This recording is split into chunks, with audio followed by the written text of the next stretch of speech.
We are told to recycle, upcycle, and downcycle. We're told to ditch the straws and forgo plastic cups. And we reiterate to our kids the rinse and reuse mantra. But can any of these efforts really prevent climate change? I'm Femi Oke. And I'm Malika Bilal. Today, our coverage of the Covering Climate Now initiative continues with a debate around the climate crisis. Should we stop pretending we can prevent it? But are we really pretending? That is the debate. So tweet us your thoughts or leave your comments in our live YouTube chat, and you can be in the stream too. Hello, my name is Aina Moja. I'm a musician and climate activist, and you are in the stream.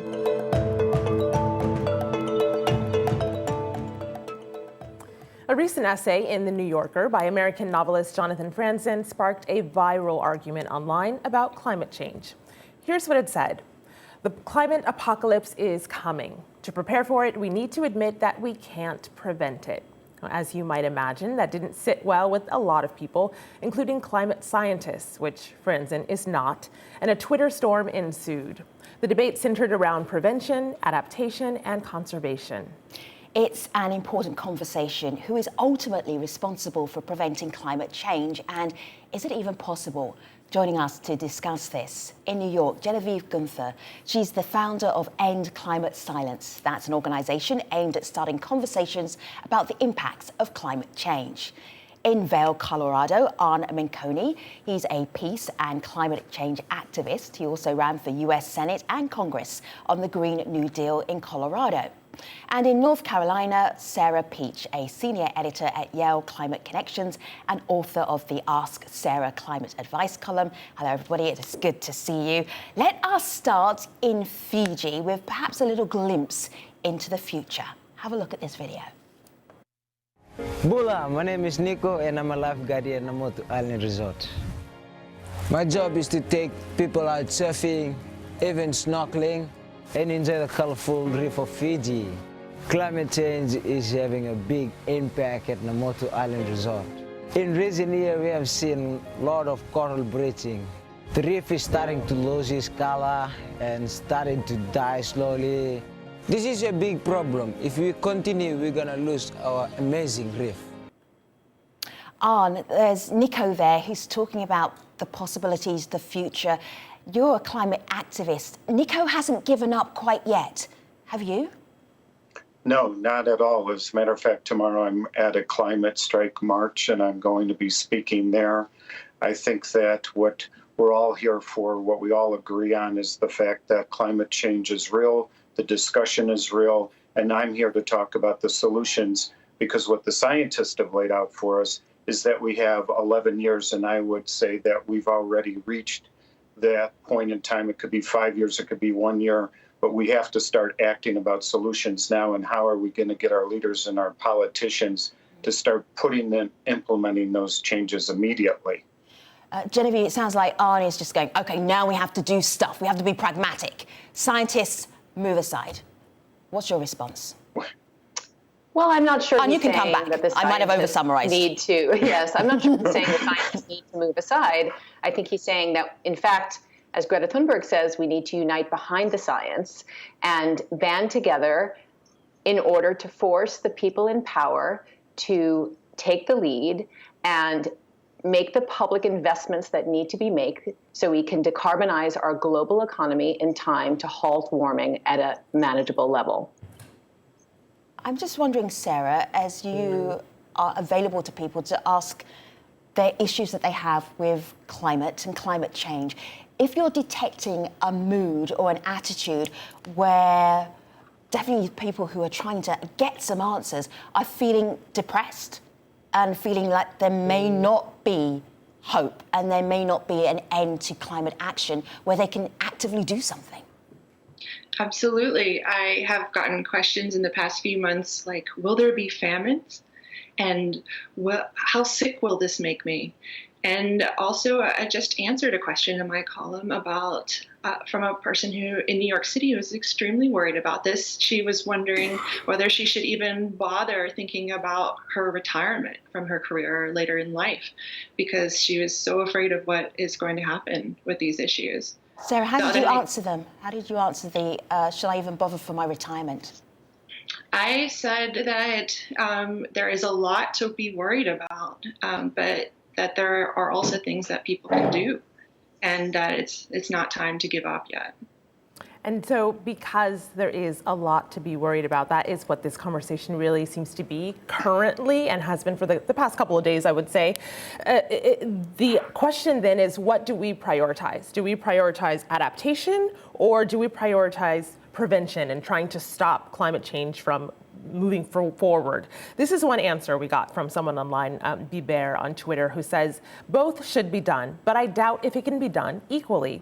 It seems as if we have gone too far for some preventative measures. So in my considered view, adaptation should be prioritized wherever possible and prevention wherever possible. Arne, I want to give this one to you because adaptation, of course, comes first in her answer there. What's your take on that? Should we be trying to adapt to what we know is coming? Well, you know, the scientist in the IPC, the Intergovernmental Panel Climate Report in October changed my life. 4 years ago, I ran for U.S. Senate on the Green New Deal. I ran on it again. Now, because of the Sunrise Movement, because of new consensus, we have an entirely different conversation, and it's front and center. And we're seeing 7 hours of presidential climate forums on this topic. We have to have a multi-pronged approach. What I think is very important is that they have set a goal. It doesn't matter if it's 2030, 2050.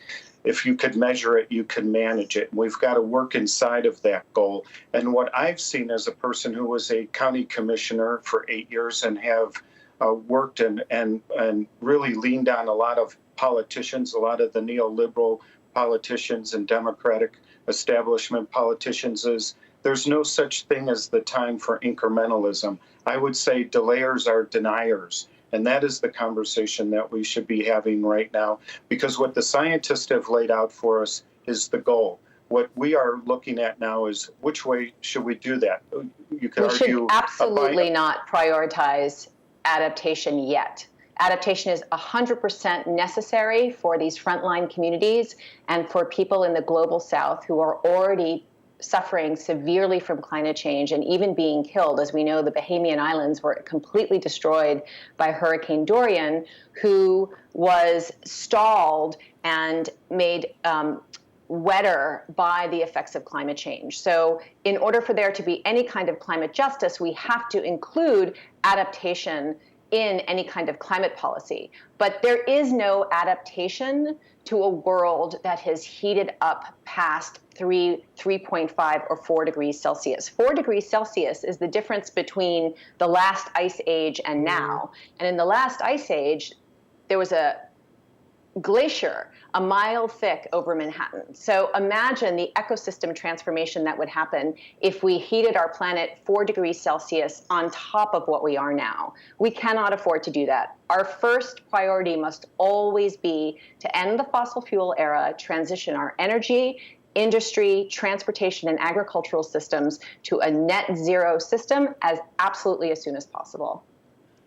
And that's exactly where I'm going with this, is how are we going to end the fossil fuel era when you have people like Senator Schumer and Congresswoman Pelosi who won't take on the Green New Deal, who continue to take money from the fossil fuel industry. And we watch the media ask questions about whether or not we're going to lose our hamburgers. The time is now in order to get off of fossil fuel. And that's why I would submit that we have to go after the leadership or the lack of leadership that is going on right now and make them make the hard decisions of whether or not they're going to say they're willing to ban fracking, that they're willing to stop using fossil fuel, whether or not they're going to. And I would whether add, or not they're going to put the $16 trillion or $5 trillion. Genevieve wrote this week in Twitter that in order to bail out the banks, it costs $16 trillion. Bernie Sanders' Green New Deal is costing $16 trillion. We have the money. We don't have I'm just going to ask you just will. to take a pause and a breath for a moment, and I'm actually going to use my Ask Sarah line. Green New Deal for our international community is what, Sarah, in a nutshell? Well, we need to completely, it would involve getting rid of all fossil fuels forever. and also taking care. If we're basing it on the U.S. Proposal that's been put out, it would also mean taking care of the people who have been harmed in the process of getting rid of those fossil fuels.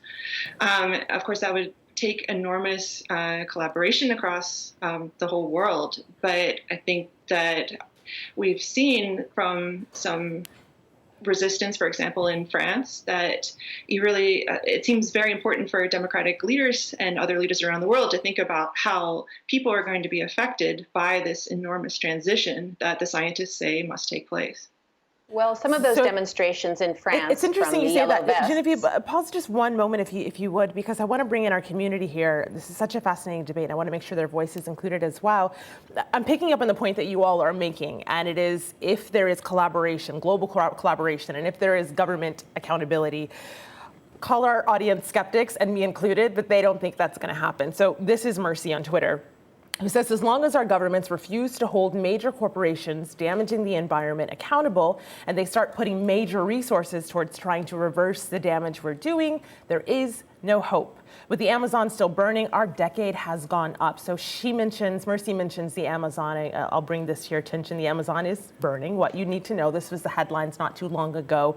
Another fire that many people may not have heard as much about was the Indonesian forest fires choking Southeast Asia. We got a video comment from someone who this directly affects. She's in Indonesia, and she talks about what life has been like for her. Have a listen. Hi, while I'm speaking to you right now, Kalimantan, which is my homeland, has been burning for the past 3 months. And these forest fires and toxic haze that killing my people has happened for 22 years. So right now, I'm calling out for the climate justice for Kalimantan. And the world leaders, you have power to do that. So Arn, hope, that's the thing that came up in that first tweet. And you see Emanuela talking to us from Indonesia, where it's affecting her life. Where is the hope? Do you have hope? Well, I think I was about to say something before this woman from Indonesia weighed in. May I please finish my comment? She didn't weigh in. I brought her in. It is a conversation, and so I would love to hear what you think. But I also want to hear Arn's viewpoint on hope. So let's let Arn finish his thought, and then you can jump in. I want to be a realist here and say I don't have hope. I have kids, and I've been fighting for this for many years. I've been up to Standing Rock. What I would say in terms of the person who weighed in here is you should understand that there are millions of Americans that realize that our political system is an oligarchy, that we have oil and gas companies that are running our government right now, and that there are people who are willing to get out into the streets, who are willing to speak truth to power, and we need more and more and more of those voices, and it's starting to happen tomorrow.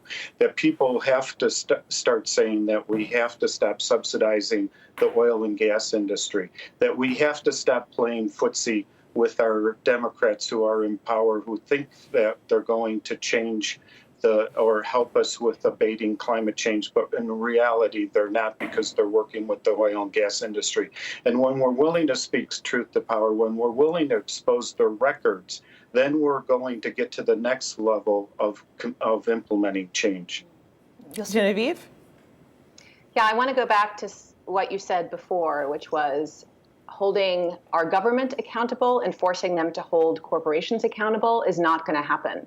I don't know why anyone would say that in that sort of casual, offhand way. If we don't do this transition, if we don't band together and use our collective labor power and our collective talents, our collective political power in a democracy to force our governments to decarbonize our economies, hundreds of millions of people, or maybe billions of people, are going to die. So to shrug it off and say, oh yeah, that's not going to happen, is not only a claim that is not based on any empirical evidence, because you're making predictions about the future, you're actually just treating the genocide of people who had nothing to do with creating the climate crisis as something you can just shrug off. And that's morally toxic. It's an abomination.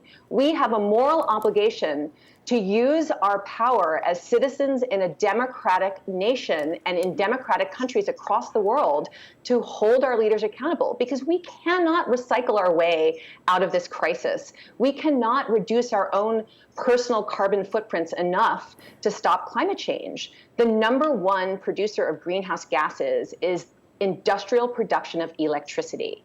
And that is something that has to be transformed through public-private partnerships and investments by governments that will make new technologies, new grids, and new markets. Genevieve, let me just bring in Sarah. Please. I hear what you're saying. Sarah, you have been reporting on this area for a decade.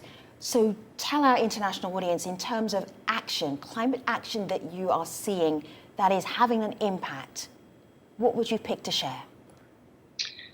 I would point to Greta Thunberg and the Sunrise Movement. That's gotten a tremendous amount of attention. Also, within the United States, there are some organizations that are working to organize people in every congressional district. And, I get this question a lot from readers and from friends and family. What's the most important thing that I can be doing? Should I eat less meat? Should I change my light bulbs? And at this point, my answer is get engaged in government. Civic engagement is the #1 thing that people can do as individuals to address this issue. So, political will, Arne?